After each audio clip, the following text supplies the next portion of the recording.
What is going on, entrepreneurs? Welcome to Entree Woman TV, the channel dedicated to. I hope that you guys are having a fantastic Friday.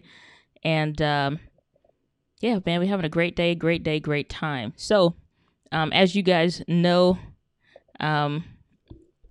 we have been talking about a lot of different stuff when it comes to Facebook, safety, and all the rest that comes with it. And it's a lot going on. There's no two bones about it. So hopefully, before we dive too deep into today, hopefully you guys have been getting notifications and everything like that for these live streams. I've been trying to find the right or a good time that's for the community. So started doing them at 8 p.m. Central Standard Time, and today doing it at 7 p.m. Central Standard Time. So we'll see what time frame fits, or if we need to go earlier or a little bit later. But I hope that you guys are enjoying your Friday or the evening of Friday or whenever you're watching this on the replay. Thanks for being here. We got Michael Simmons in the chat. What's going on, my friend? So he said, hey, here we go. Watch this, Michael. You ready? Boom, on the screen. You wasn't ready for that. You wasn't ready. And so said, hey, sorry, I've been missing you. A little busy with health issues, but I'm better now. Good to hear. Glad to hear that you're doing well. Everybody gets sick. I just got over some type of bug or whatever else is going on with health and sicknesses and weather changes. It dropped down to like 40 degrees today after it being 88-ish, 90 degrees and all kinds of stuff like that. So glad you're here, and welcome to anyone else in the chat. As you are watching this on the replay and the live, make sure you hit that like button. Make sure you subscribe and hit notifications. We do these Friday live days every Friday, and we're going to go to 7 p.m. for a little while, see how that works for the community. So 7 p.m. Central Standard Time. Let's dive into what we got going on here for today. So as you guys know, earlier, well, it was a few months ago, Facebook ran into some issues with Cambridge Analytica getting access to some information, Facebook not really handling stuff all that great, and it was just a ball of mess. And so, Mark Zuckerberg had to meet with Congress, and it was just all kinds of drama and nonsense going on with it. So, I mean, I watched that whole, I think it was like 2+ hours or something like that. I think it's like pushing almost 3 hours for the entire recording. It's available online if you want to check that out. But it was, some parts were brutal, and then some parts you can, like, it's like, of course, he can't really afford to say the wrong stuff in that position, because they're going to hold him accountable to whatever he says. And it's just easy. If you don't say anything, nobody has to hold you accountable to the stuff that you say. But, of course, some of the different senators, they dug into him. And essentially, at the end of the day, it's like, y'all are too big to make those kinds of mistakes. You cannot allow, I don't care how great of an American story this is, how well this sells the American dream, that you can start with an idea and make that into a global brand. But the fact that you guys are too big to have these kinds of mistakes and not be able to own up to them fairly quickly. So with that being said, there were some challenges and things that they had to do to kind of beef up security and figure out what their communication strategy is going to be. I think with some of these major corporations, that's a issue that continues to be a repeat pattern, even down to the daggone credit companies, these Equifax, when they had their breach. And it's just like, you are supposed to be the one with the highest security levels. You're maintaining these reports. How is it that you become compromised? There is a level of expectation for some of these companies. Like, you cannot afford to make these kind of mistakes. You're too big to do that kind of stuff. It's like a 35-year-old still wet in the bed, too old for that. It's just like, some things are unacceptable. But I think this becomes a very interesting conversation for us. And it's like, well, what difference does it make other than your own personal security? But as entrepreneurs, there's a lot to watch that's not being said, that's not being spoken of, because we're really getting into some dangerous territory when it comes to, at the end of the day, Mark Zuckerberg is an entrepreneur. At the end of the day, this is his baby. This is his business he has built from nothing. This is where he took the same stuff, take whatever money that you get from your parents, from a paycheck that you can borrow, bootstrapping, doing whatever it is that you have to do, and taking your skills, learning, relying on other people's skills and abilities to help you get along. It's like everybody imagines that their business will become that, but very few put in the actual work required to make it happen. And so now seeing that, his baby essentially built off of other people's information that was essentially, a communication hub, so to speak, has become a global brand, a global communication hub. And I was sharing the statistic before in a previous stream, and as well as in my Entree Insiders community, that, Facebook was considered a country, be the third largest country in the world, just from the sheer amount of people that are on there. And the interesting fact that I was talking about on my podcast is that everybody that can be online or could be online is not even online yet. We assume because the major countries that we tend to think of that are online, you think of, your friends that in the UK, America, of course, and then, like China or whatever else, the Philippines, whoever. It's like you assume everybody has the same access, the same stuff, because they can buy it. Everybody doesn't have that same stuff available to them, and everybody that can be on the internet is not on the internet yet. And there are major countries that are really starting to come online. Everybody's internet access is just not the same. So where that brings us to today is the fact that Facebook is having challenges again. So I'm doing my thing like always. I'm on my phone, and I get a very interesting message when I go to Facebook today. And so this is what I'm seeing on my phone. This is what you see right here. There. That's what you see. And so basically, hey, Diana, nice to meet you. Well, my name's Facebook. Yeah, we screwed up. You were one of the ones. It's like about that whole, data breach stuff. Yeah, we found your name in the pile. So basically, if you saw this when you signed in as well, same applies. So it says, Diana, we have more information about the security incident we discovered on September 25th. Some of your information was accessed by an unauthorized third party. This includes your name, email address, phone number, and I'll touch on that in just a second, and other information such as your date of birth, recent locations you have checked in. Also, we'll talk about that in just a hot second, or have been tagged in. So that's activities that you can't control, where you are essentially being tagged into a photo, a post, or something else, whether somebody wants you to see something funny or they want your opinion on something that's going on. We acted quickly. To secure the site into action to protect your account, and we're working closely with law enforcement to address the incident. Learn more about how your account was affected and what you can do about it in the Help Center. I want you to know that Facebook has still made it not super easy for you to be able to find stuff on. Some things are easily accessible, or more easily accessible through the phone than it is on the computer, because you really have everything open up and available to you. So I want to take you over to, let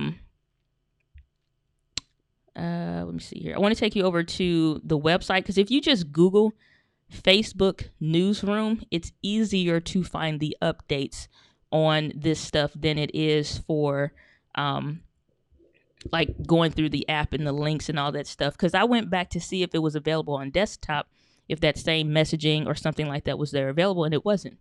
So that's not, super helpful, of course. But let's just jump to it. Let me get myself together here. So if you go to newsroom.facebook.com, what you will see is this recent update that happened today. And so what this is talking about is that here's the essential message that they're saying. We've been working around the clock to investigate the security issue we discovered and fixed 2 weeks ago. We can help people understand what information the attackers may have access, which we just kind of covered just a second ago. Today we're sharing details about the attack. We found that exploited this vulnerability, and I'm going to scroll down here because you will have the availability to look at this on your own time and go into some of the other articles I highly suggest that you read.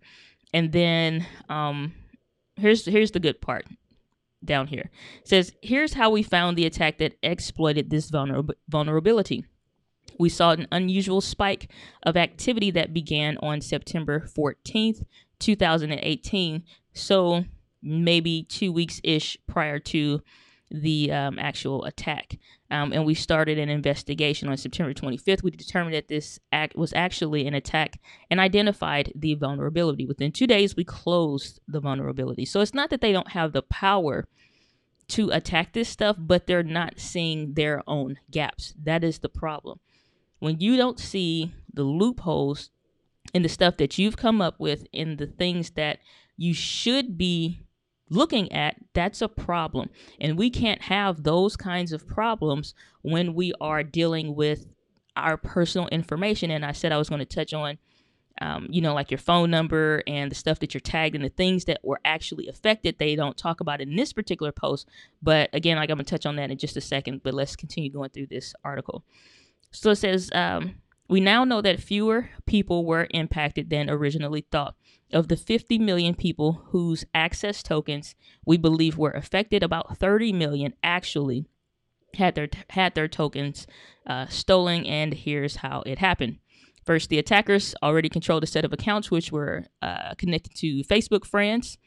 They used an automated technique to move from account to account so they could steal the access tokens of those friends and for friends of those friends, and so on, totaling 400,000 people. In the process, however, this technique automatically loaded those accounts' Facebook profiles mirroring what these 400,000 people would have seen when looking at their own profile. So that's the poor part.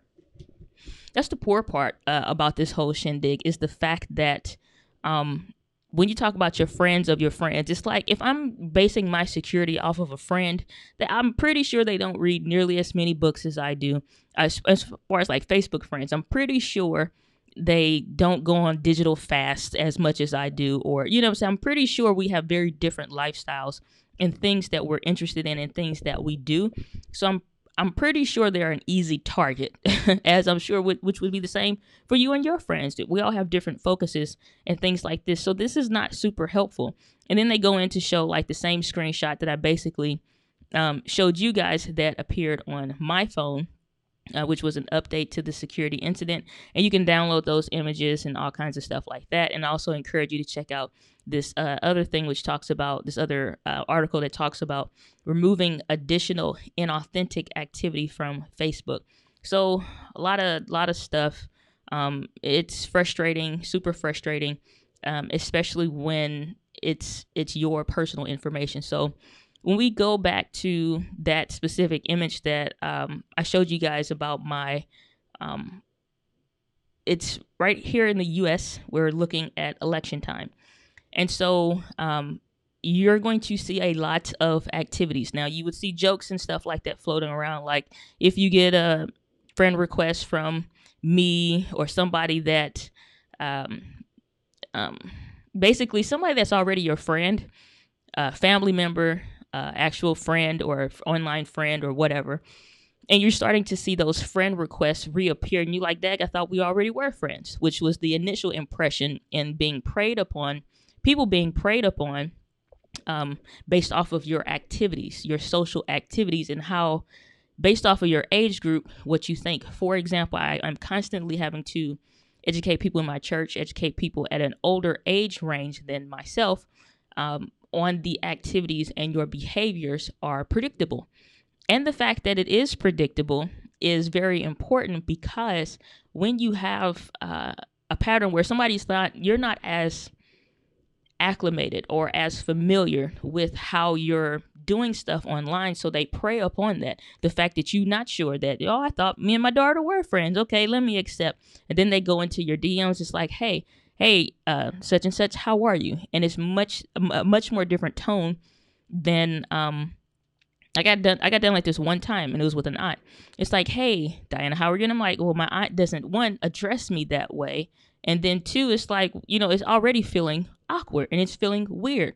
So already I'm suspicious, but I'm curious as to what's going on. And so I'm like, okay, whatever. And he's like, are you familiar with such and such, whatever law or something like that that's going on locally? It was around election time again. And I'm like, no. And it's like, well, I'll have you know that such and such. And I'm like, yep, know what this is all about. Thank you, ISIS, moving right along. But, it's not ISIS, I don't think. We don't know who it is. But you'll see friends. Like I got another friend request from my dad, which they stole a picture that I took and uploaded as his picture profile for this fake account. These people will not have the same friend count. I've been on Facebook since January 2006. They will not be able to accumulate the amount of Facebook friends that I have had removed, added new people, and you know what I'm saying? It's just like you're not going to have that much data in one day. And even if you do, it'll show at the very beginning of your timeline on Facebook, even back to when you had Facebook notes and you had all this extra other stuff. So they're not going to be able to replicate that. So when we talk about fraud, it's like it's two sides. You have your business side that you have to worry about, because they're not just saying like your personal information only, but your friends' stuff and their information. And it also goes into that Facebook newsroom part where it talks about pages. If your page, so I have a Facebook page for business. If my page information becomes accessible, then that information, as far as the messages, that they were not saying that messages was not something was affected, but if you were a page that was accessed and those messages become accessed, this is why you don't want to be giving out information. I saw, so Hurricane Michael is going on right now. And if anybody in your family is affected by any of the recent tragedies and all that, I hope that you all are okay and doing well and are safe, no matter when you watch this. So hopefully that's a thing for you and that you guys are okay. I'm starting to get some relief at least. But you got charities. And you got Facebook, hey, would you like to donate to such and such? Hey, you can donate right here in the app. I don't think so. If you can't even protect my email address, I really don't want you trying to protect my debit card. But here's the critical part, because we talk about running our business and running an online business. Facebook will have access to your information because you pay for Facebook ads. And so this really becomes a much more pertinent conversation to pay attention to because of those things at some point. And this is not anything that I've even ever talked about on my channel, because Facebook ads techniques change. A lot of times people are looking for free information because they're not willing to pay for it. So I really only go into that stuff with my clients because you can go in depth with it. You can talk about it. You can show the back office side of stuff and really go into details with that. Whereas just like here on YouTube, yeah, you'll see stuff out there, but it may be outdated. Things may have changed, the process or whatever. Essentially, pretty much stays the same for how you want to do it, but the techniques as to it being effective or more effective can change. But then too, just throwing some dollars towards something so it can be seen more does not translate into actual money to be entered into your bank account from clients or people purchasing stuff or whatever the case may be. So it's not something I talk about on the channel. I don't think it's something I will really talk about on the channel in depth because, again, it's something I reserve for my clients. That being said, as entrepreneurs, we will have to stay up on this because we are looking at something else that nobody's really talking about. When you talk about, from a consumer standpoint, paying attention to what Facebook is doing and trying to control that, it's important to recognize what's happening, because if Facebook starts getting regulated by the government, businesses run into a very dangerous territory of if it touches on, or because your business deals with stuff. Again, people contact me through my Facebook page when they find my information or whatever, because there's no YouTube messenger or stuff like that. So either they message me through my website, send me a direct email, like if they're on the email community or whatever, or Facebook messages. So that's typically like the main points that people get in touch with me. Eventually, through one of those channels, people will go through the process, or if there's a need, then they become my coaching client. Okay, I don't take payments. I don't set up schedules or appointments or nothing like that through there. It's just like the conversation history.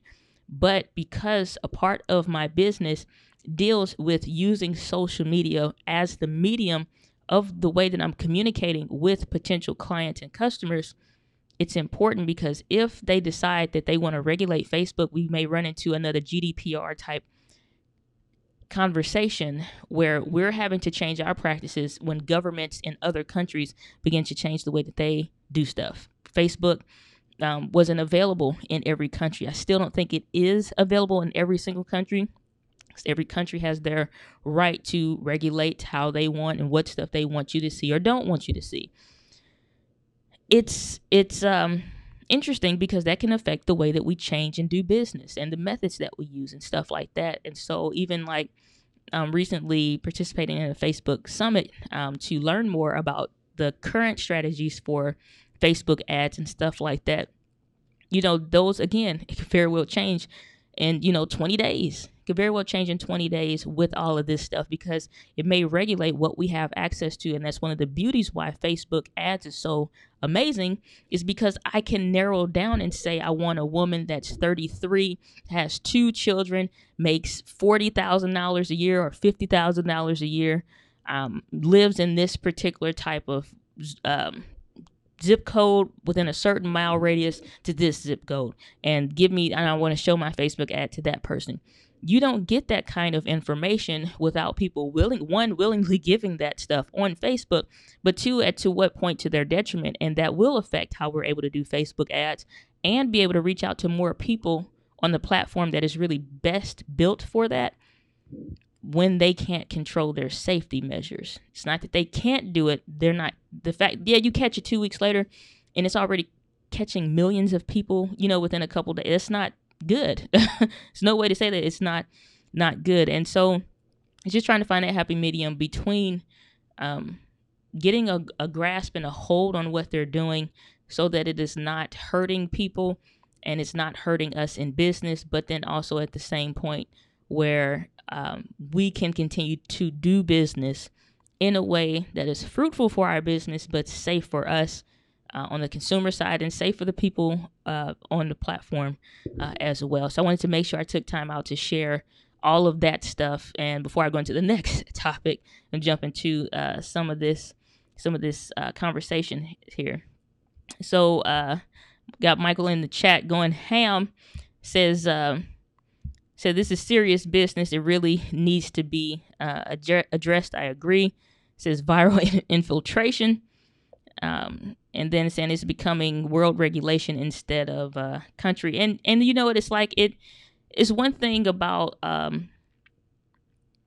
saying that it's a world regulation because our business is online and because we are it's so rewarding and amazing. Like I was looking through, I was setting something up. I think it's for the M50 guide, video settings guide that I set up for people that wanted to join the Entree Insiders community to get that free PDF if they're needing that stuff and they're paying attention to the series. And so I saw somebody had signed up or was in the email community that's from Nova Scotia. And it's just like, man, it's like, you get that you are having an online business, but just seeing like how far reaching what it is that you're doing is affecting people and helping people. It's baffling. Yeah, I have my Passion to Business podcast that I don't actively record content for anymore. And then I have my Entree Chats Daily, which I do create active content for. And so long before I had stopped doing the Passion to Business podcast, it had already gone out to 39 different countries. And it was reaching out to those different countries on a regular basis. And just being able to see that data and seeing just how you're creating a global message in what you're doing. And, we talk about YouTube being the second largest search engine in the world. It's literally the second largest search engine in the world, period. So we have to submit to the different regulations like that GDPR stuff. You had to hit it hard, get it quick, and do it right and fix stuff and make sure your website's up to date. And if you still haven't done that, make sure you do that. And get that all checked out. I had did a live stream about that before. I'll include that after the stream, and include it in the iCard, because I went into some details about that as well. So yeah, man, it gets a little deep there. So that's a thing. So the next topic that I wanted to talk about were some different changes when it comes to small business taxes. Now, you may not be very nerdy like I am and enjoy all these things, but either way, I still believe that entrepreneurs should be educated entrepreneurs, even if you are brand new. So I wanted to talk about some of the new updates to, we had the new law, the Tax Cuts and Jobs Act, or the TCJA, that came out earlier this year, and it was just what it talked about, Tax Cuts and Jobs Act. So a couple different things here. I'm pulling this from an email that I had, so I'm not going to be able to show this specific content, but 4 different changes, and it's like it was so huge that it makes a lot. It makes it a lot of work for a lot of people to try to digest and really unpack. So, and I believe I did a live stream about that, or did some content about that on the channel. I'll also link that up in the YouTube card up above as well. So a couple things that have recently been discovered, and they type it out in like this legalese type jargon that you really do need to have like a law dictionary or something like that to unpack common words that you think means one thing, but it really doesn't. And so I've done my share of reading, but I'm going to read to you what one of my CPA friends that I have their information for, that I got in an email here. So a couple things they pointed out. The 20% deduction, which is the 199A deduction. Now, you may not know none of what I'm talking about, but I'll get into some resources that can help you with that as well. Again, check out the previous live stream that I did on this content as well, because I did talk about some of the basic stuff that we knew in the early days. But yeah, so let's jump into it. So actually, I'm going to skip that one. I'm just going to go to the ones that maybe a little bit more easier. So there's one about client and prospect business meals. Now, I've talked about these 2 different books here. Let me make sure I get this where I can see it, or you can see it. So it's called Lower Your Taxes Big Time by, and the camera went. So as always, let me switch here, and here we go. So I'm going to have to probably upgrade my MacBook Pro to one that can handle the cam link requirements. It's really been cutting up lately, so I apologize about that. And yeah, so that's that. When it goes out, that's what that is. It's my MacBook not really being able to keep up. And so at about 20-ish minutes, it flips off. I unplug it, I plug it back in, and so that's a thing. So I don't know why. It's just maybe not kicking out enough power to it for a long time. So that's what that is. But I'll plug it back in and we'll see. But about every 20 minutes, we'll switch things around until I can swap out my MacBook for a more powerful one. But so what happens is that with this, let me get this book back out, and I think the camera's dead. So it's called Lower Your Taxes Big Time by Sandy Botkin. Sandy Botkin is actually a guy. He was an IRS tax attorney, and he did a lot of amazing things. And he was the guy that trained the IRS tax agents that would do the auditing and all of that good stuff. He's the one that would train them on the stuff that requires for auditing. If you've heard me talk about, the app, then he's the creator as well. I stopped recommending it because it was I've been having issues with apps tracking location, and so it was like having missing trips. And so when you miss those mileage deduction, you have to go back in and put those in yourself, and it becomes super frustrating. So in his book, it is the very second chapter, talks about how to deduct your fund. So I'm gonna read a little bit to you here. So basically what you had is that you could deduct your meals, learn when you need a receipt and when the IRS doesn't require a receipt. Deduct theater ticket, golf, plays, and other associated entertainment. Deduct season tickets. Know when your spouse's meal would be deductible. Know how to audit proof all entertainment for the IRS. Deduct home entertainment and all kinds of things that I found super frustrating when I was first, and I'm still looking at the wrong camera. Stuff that I found super frustrating when I was first getting into business because nobody talked about this stuff in detail in a way that was easy to understand, or gave or knew the resources where you could find the stuff so that you could actually learn it. They just talked about home-based business tax deductions for entrepreneurs and if you run a home-based business, but nobody talked about how that stuff really worked. People would just say, oh, I just take a box of receipts and I give it to my tax accountant and then they work it all out. They knew nothing about this kinds of stuff. So I took it upon myself to take up to a year to just find the stuff and find the right people. So know that I took more than enough time to find the stuff and go through all the people that show crap and get you down to the nitty gritty. And these are the two best people that I'm going to be talking about today. So let me see here. I wonder if my camera actually cut off. So I'm still trying to work on that in the background because I'm curious what happened.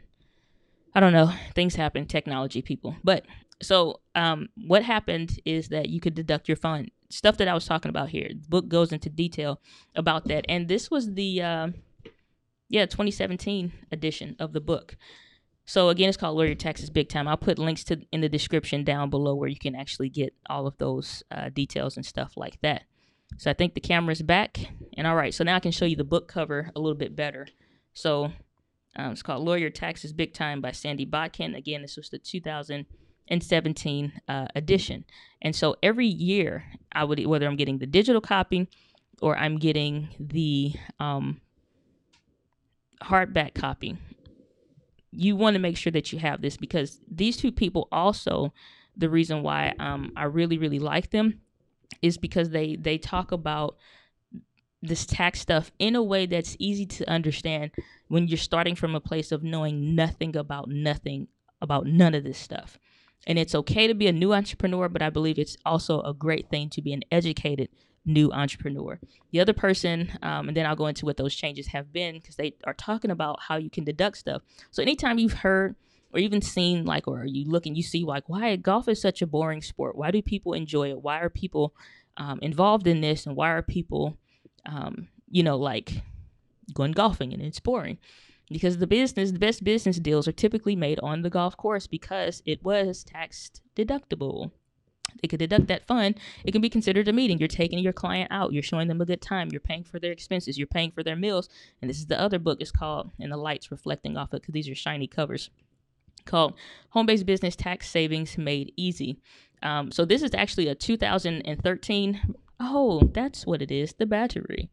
Well, thanks for letting me know, Canon. You suck. And moving on. So I'm not going to even bother switching cameras again. So and then because I was only thinking this would be like a 20-25 minute stream, but as long as it takes to get the right information out. So this is the like I was saying, it's a 2013 version of this book, but I've been getting the digital copies because most of his information is the same. He just pretty much changes the figures and any new stuff. So like this 2018 version is a physical copy that I will want to get because it will start to include more information about the Tax Cuts and Jobs Act law that passed, and he takes time to go through that. And I actually have a webinar coming up with him that he's doing this weekend. So more information to come. Make sure you're on that Entree Insiders list. So Diana.Gladney/Entree Insiders. So how does all that stuff matter? When you're an entrepreneur, you do get the benefit of being able to make your different business expenses tax deductible. And so one of the things that has changed with this new tax law is that client and prospect business meals, they may no longer be deductible. So you could deduct, like if we go into where they talk about meals and entertainment. That's the category, the tax category. I'm still looking at the wrong camera. I'm gonna have to put a lens cap on that. But so when it talks about meals and entertainment, that's the category. So I really wish the what's the name was working. And let me switch the battery out because I want to be able to show you this on the screen, and this one is too small. So let me go to my be right back screen or whatever, and give me a second. Let me switch this battery out, and then we'll talk about that. So if you need some water, got to take a potty break, go ahead and do that real quick. It'll be about 30 seconds. So enjoy the tunes. I'll be right back.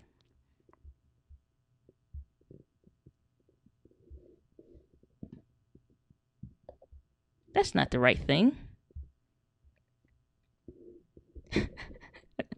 Let me get this straightened out here. Okay. Well, crapola. How about this? So, well, isn't this a bunch of nonsense? Technology, it happens. It'll happen in your live stream too when you get to doing this stuff. Sir.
Right, guys, we are back. So, oh, and I forgot to plug it in.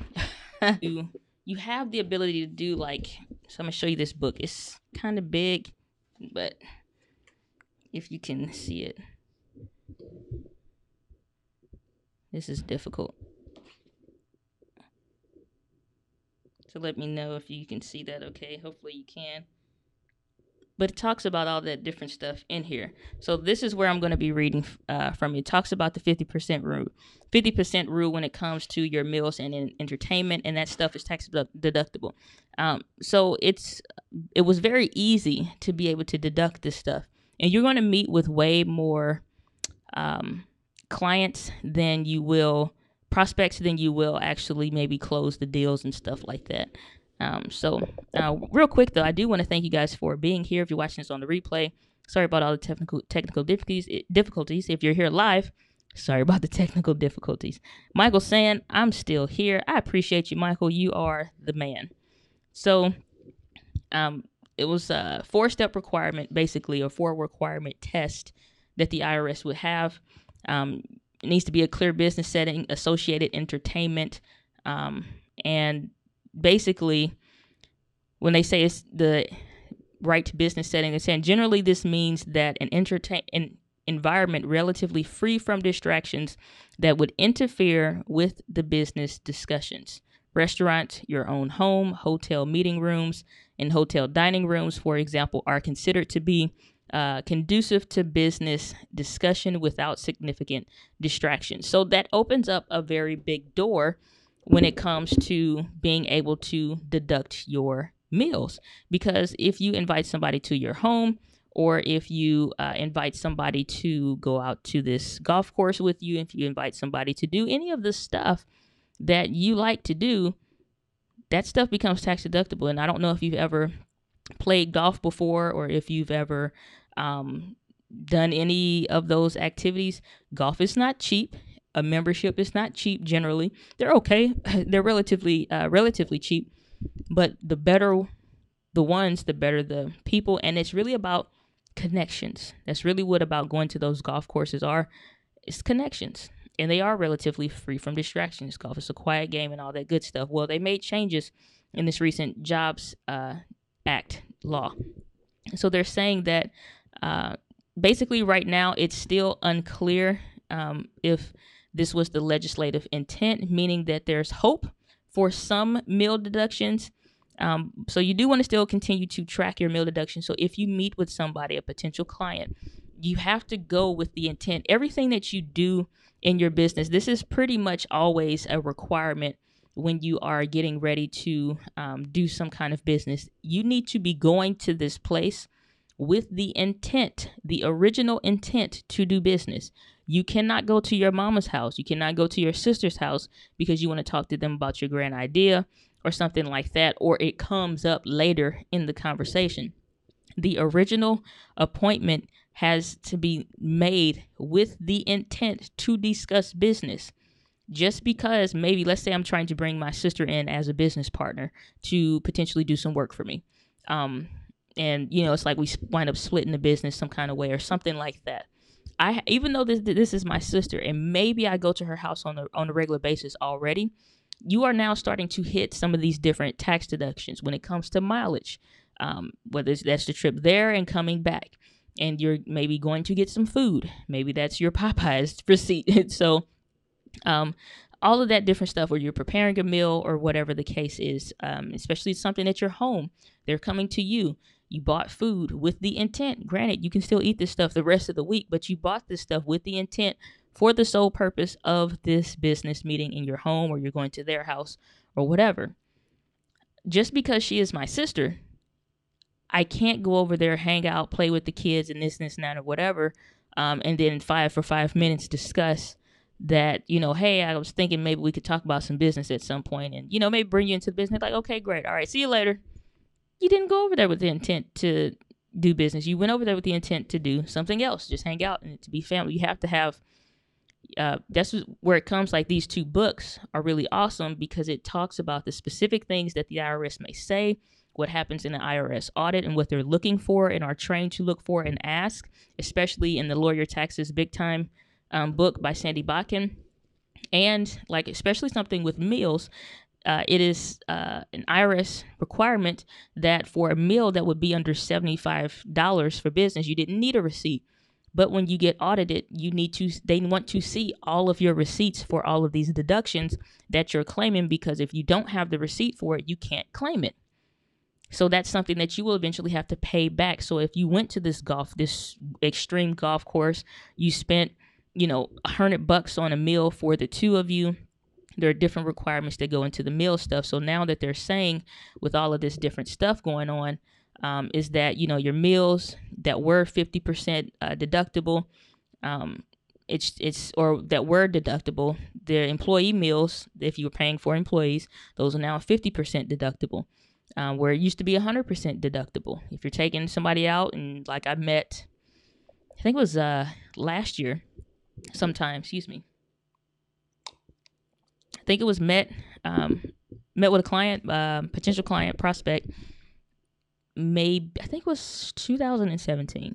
So it just went to like a Panera Bread, and we had a meal and we met. The initial intent for this meeting was for business. Whatever else you talk about towards the end, or hey, how your kids are doing or whatever, all this stuff is all good and dandy. Get to the point of the meeting. Get to the point. Take notes of the meeting, whether this person hires you or not, whether you actually do business or not. Put that stuff on your calendar. I use digital calendar systems. If a free one that you want to check out is Calendly, CALENDLY.com. Calendly is great. It is also good to keep that stuff as well. You can print it out later for a record of who you met, when you met, if they canceled, and all that. And Calendly is free, and it has some paid options as well. But then I've gone on to use other calendar systems that allow me to keep up with notes. I also keep a journal and a notebook for business period. I got this for like $3 out of Walmart's clearance. And so this has my notes from my Las Vegas trips and the meetings that I was in, any online coaching calls that I've had, any just business calls and stuff like that, notes and stuff like that in general that I have for myself. And so all around, from the time I've started this business, when I was thinking about starting the business, before I started the business, I have journals of the research, because you also get tax deductions on the formulation phase of your business. There are times that I met with people or did discovery calls or things like that to potentially see if I wanted to hire that person to do a specific thing, or hire them as a business coach, even for myself. I don't hire everybody, and you obviously don't either, but you don't work with everybody, but it's good to keep a track and write that stuff down, so that if anything ever happened, you have a log of your activities, the things that you're doing, just like I have a log of all my clients. So the way that this works out is that, I was doing 10 sessions. Now it's 9 sessions that are 1 hour long coaching calls, based off of a conversation with that when I have a conversation with somebody. If that's a client that we may be going towards them actually being my client. Some people are not. They're just like, they need help with a resource, and so I lead them the direction of the resource, and that's the end of it. But when somebody hires me for their business coach, out of those sessions, based off of what they're saying they want that end result to be, each session is dedicated to helping them get something done along in that process, so that by the end of our coaching session, or that coaching package rather, they're going to be there or somewhere thereabout if things get delayed for them or whatever the case comes up. But this is the layout of how we're going to do this and break this down. So every time I meet with them, there's a new coaching call tracker. Their calls are recorded so that they have access to them. And then we go through and I have notes. What did they not do from the last time that we talked about? What did they accomplish this time? What are some things that they're having difficulties with? My notes and my thoughts while meeting with them, and things that they bring up that are like concerns that I may want to squeeze in or give them some extra time on, helping walk them through like how to set up a website or something like that. So all of that stuff is super important. So when somebody comes back and they say, well, you deducted this much for your internet bill, why'd you do that? And it's like, okay, well, I had 10 sessions with such and such client, and we did all 10 about building this thing for them online or whatever, helping them build this website that achieved this specific aim. Those are 10 hours that were set aside to do this specific function. I'm in this office all the time. 9 out of 10 times, everything that you see me do is within this office. I literally do all of my work in here. So when you talk about these different tax deductions and stuff like that, just like this entire space is dedicated to business, including the closet space, it's entirely tax deductible. The lights, the internet, the phone, the cameras, all of that, tax deductible. It's not some kind of scam or sham, and don't be playing around with this kind of stuff, just doing it all willy-nilly. There is a way to do it. So 2 books I recommend: Lawyer Your Taxes Big Time by Sandy Botkin, and I'll put that in the description and link below. And then Home Business Tax Savings Made Easy. And I believe I have a affiliate account set up with him. I rarely use it because I don't know, I just rarely use it. But I'll try to see if you want this particular book by him, then I do recommend it. But I'll see what I can do, because I think we get a discount on it. And his book is pretty expensive, actually. Sandy Botkin's book is fairly cheap. You can get that on Amazon. But his books are pretty expensive, so that's a thing. So yeah, those things when it comes to your taxes and stuff like that, all that stuff is changing. Regardless as to what you think about Donald Trump, most of the people in Congress, including what he's doing and the people that he has around them, they all own their own businesses. So a lot of the stuff that they're doing, I can't say how much of what he has his hand in or whatever, but I already said when he was getting close to like it was going to be him or Hillary, it's like, okay, regardless, both of them have like businesses, and there are going to be some business changes moving into the next 4 years. And so it's going to be important to keep an eye on that kind of stuff. And what no sooner than he got in there, they start just writing and signing off on every daggone thing. And I knew businesses were going to be included in that. So that goes into also too, because they're not going to do too much to hinder themselves, because most of your people that are in Congress also have a business. So it's important, if they're going to have a business, you need to have a business too, and you need to be paying attention to the things that are changing, so that whether you know this stuff or not, you can still give your stuff to somebody to do. Do not go to H&R Block. Do not go to Jackson Hewitt. Do not go to any of these storefront tax places, because when they're getting certified to be able to do people's taxes at that job, it's just a job like the person at the drive-through window. They do not have to, they do have certain qualifications that they have to meet, but they do not have to be certified in learning the whole sector of home-based business tax deductions. That's why I was so passionate about starting this channel, talking about this stuff more, because nobody's really talking about this stuff in a way that's easy to understand for new entrepreneurs.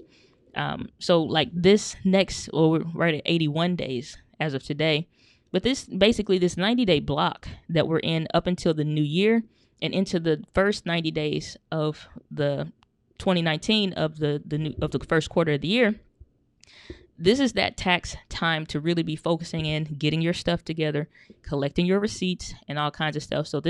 So finances and tax stuff will be more of the focus this latter half of the year, and then planning for 2019. So that's the direction that the channel always goes in, podcast always goes in, and stuff like that, because like now it's like we're getting into that pay attention time. So that's the deal with that. So real quick, want to jump into this chat before I get into my last topic on Panasonic. So what's the retail on both books? Michael's asking. So Sandy Botkin's book, that typically goes for, I think, somewhere about 20, 23 books. So it's not too bad. Let me jump on Amazon here and see. And then too, even if you can't afford the most recent book, try to get like the 2016 book, because, or, even previous years, because up until more recently, this is the biggest tax change that's happened over the past several years. I mean, like the biggest has had the biggest shift. Otherwise, most time there are like changes in the mileage deduction. It'll go from like a quarter to 50 cents or 75 cents or whatever the case may be. The food stuff has pretty much stayed the same. How they categorize stuff or how things are really looked at, those things may change, but it's usually very small changes up until this recent year. So 2018 for sure, get the most recent year book that comes out, but and then 2019 too when that comes out. But let me go here. Actually, it's cheaper now, so it's more expensive at the beginning of the year, and then it dies down after April. Let me pull up my other window here, and then I can show ya. So on Amazon, this is so he already has, so the 2007, 2008. I don't know why this one is so expensive. Somebody must be selling that. But $11.99 if you want the Kindle version, $29.99 if you want some of the other paperback versions and stuff like that. Considering a new one will be coming out soon, then you can get, that one. Let me see when it comes to the other book. I don't think his is really sold online like that. Paste business tax savings made easy. He advertises his on his own website. And quick disclaimer, his website does look, this is absurd right here.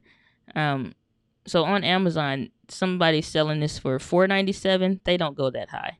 When I say expensive, I mean like, $50 or something. But no, don't buy that on Amazon ever. So that's what I was saying. Like, I don't think he sells his. I don't know who is selling that crap for $500. His website looks kind of antiquated. It just looks old. I don't know how else to put it. And it doesn't look like it's legit, but it is. Let me see here. And I'll go there real quick and then we'll wrap up.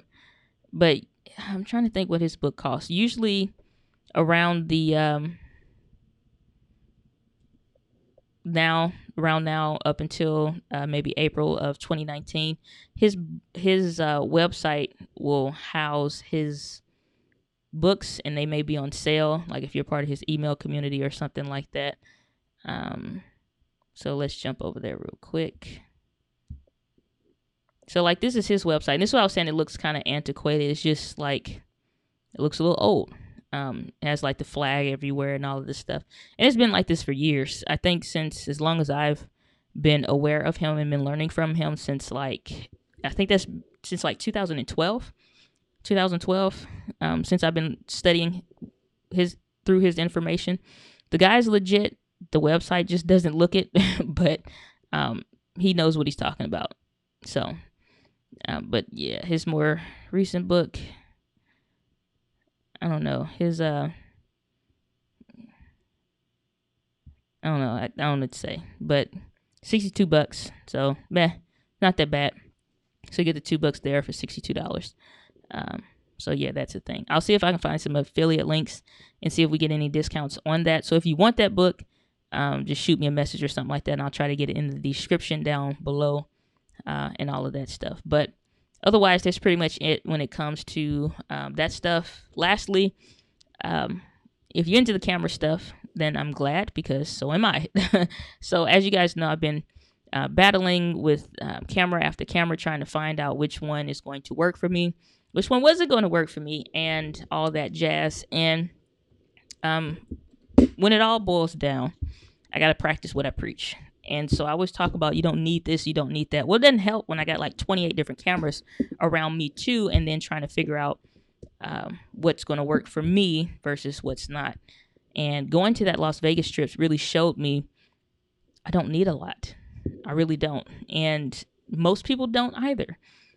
You'll see other creators that, that are into stuff like that, and they'll be buying and buying and buying. That's not my original intent, is to buy stuff, but I did need to find what is going to work for me. And as you've heard me talk about over and over again, I shot myself in the foot when I dogged out the M50, because that wound up being the camera that I'm using, and that's the camera that I'm going to rock with for the next 12 months.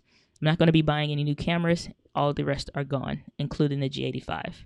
Now, that may be a shocker and a disappointment to some of you guys, but at the end of the day, you got to do what you got to do, make smart business decisions, and being able to sell that equipment before it loses its value actually is money that I could reinvest back into the business and use towards other stuff.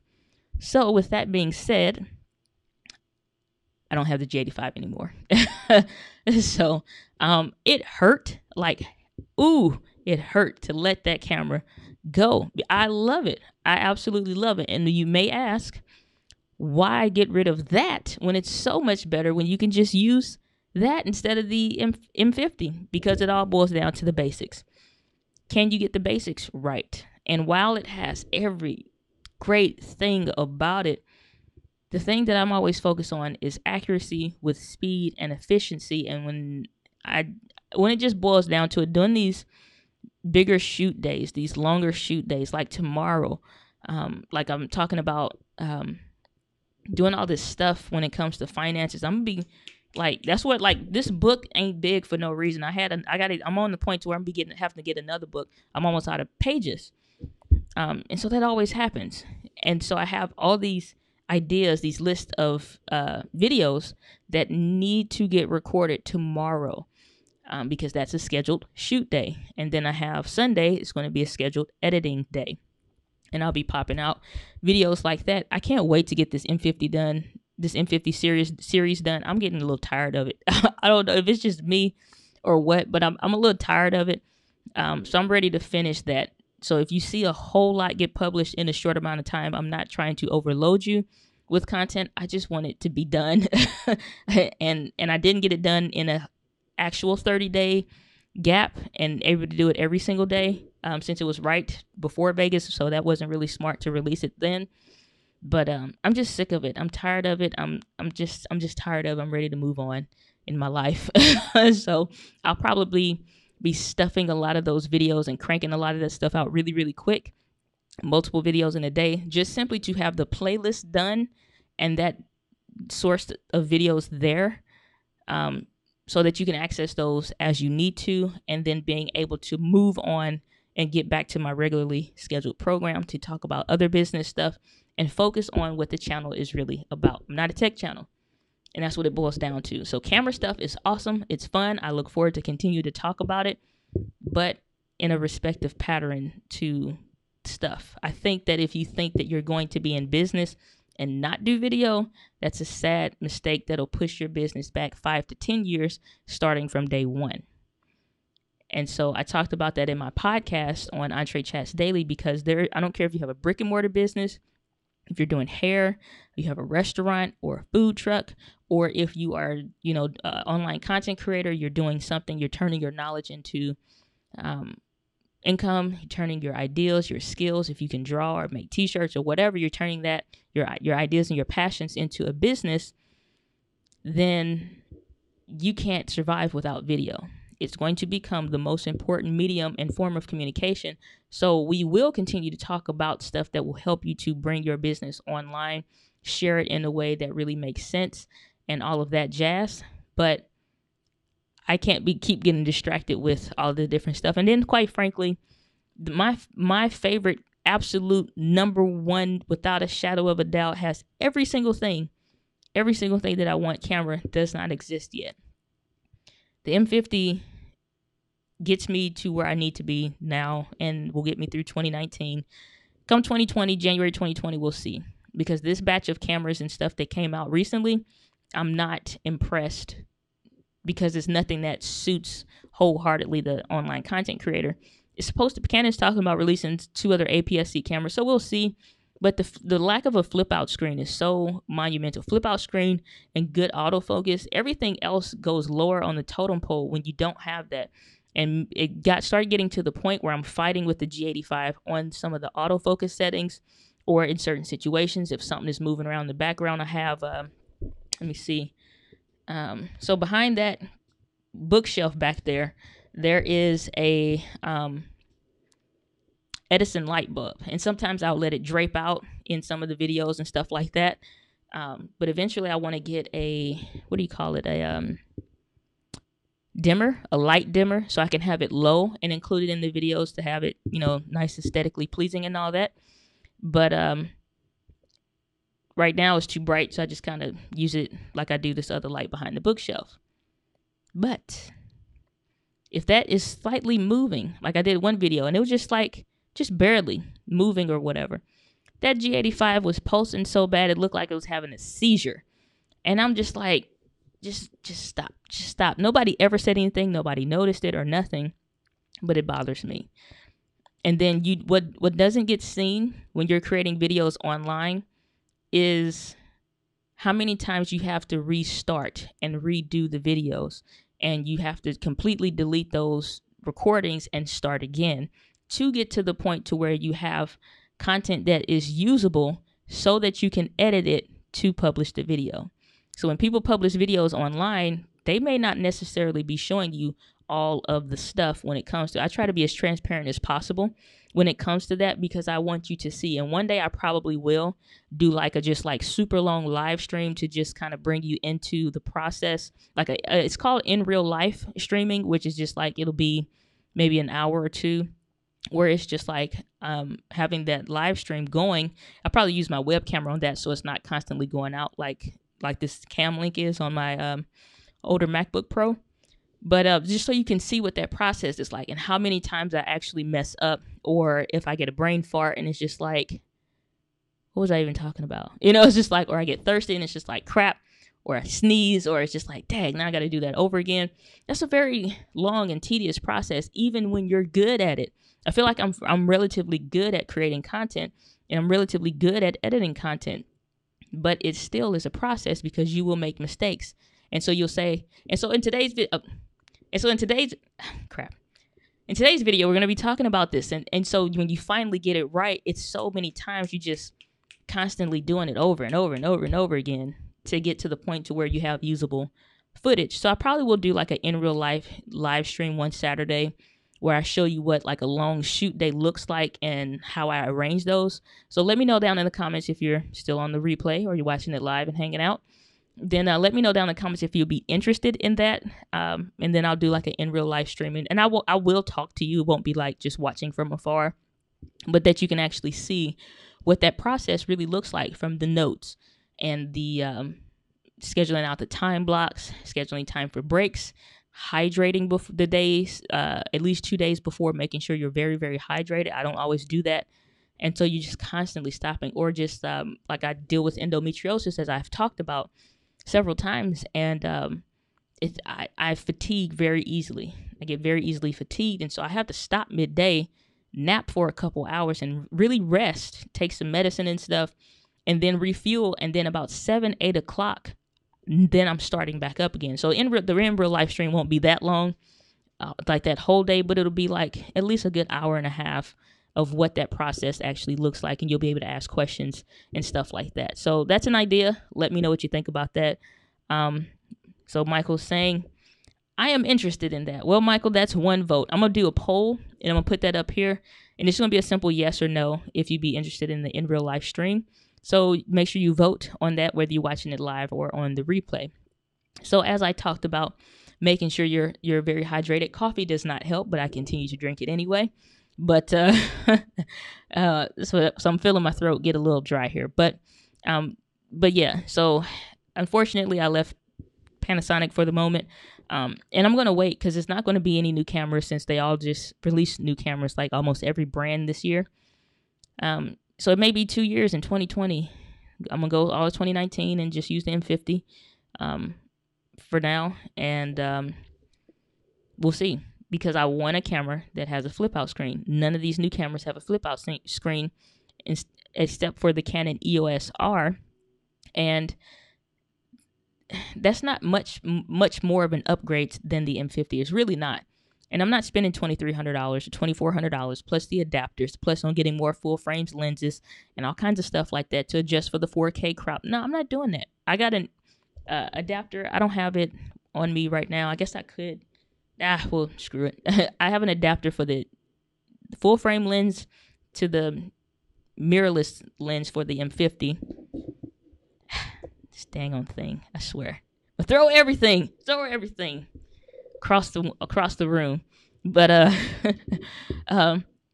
the EOS R is not much more of an upgrade than the M50. I am not going to give them that money for that camera just because they have a flip screen. I got the M50 at a steal of a deal, and the entire creator kit for $550. Bee's knees category, if I do say so myself, and if I've ever seen one. So at that price point, it's worth it. I'll be able to still get a lot of money for my G85 and my other cameras and all the other associated gear that comes with that. So it's not going to be that much of a loss versus trying to sell that camera, where already now it's dropping down in price, that it's like becoming cheap. So I don't want to wait until 2020 and then try to sell them to somebody's like, yeah, I'll give you $250 for you. No, you won't. So just got to make wise business decisions. So it's not always comfortable, but it's important.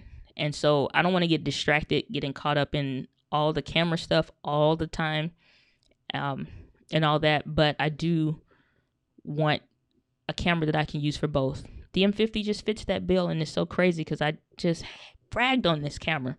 So whatever. But that's the thing.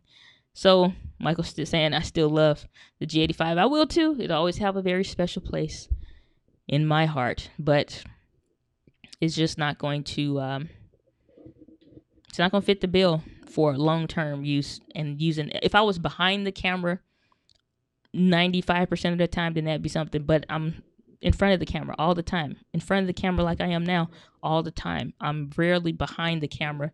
And I'm not a photographer. I'm not a full-time videographer. So it doesn't appeal to me to make those same investments. And you got to really just figure out what works for yourself. At the end of the day, it's like we want to use the stuff that our favorite creators online use, and that's great, especially if you're learning from them. That's why I did the M50 series, because regardless to how long I keep this camera, I do believe this will fit the bill for a lot of beginning creators, as well as some intermediate creators. And so even up until 2019 and stuff like that, this will still be a great viable option to get started in your business.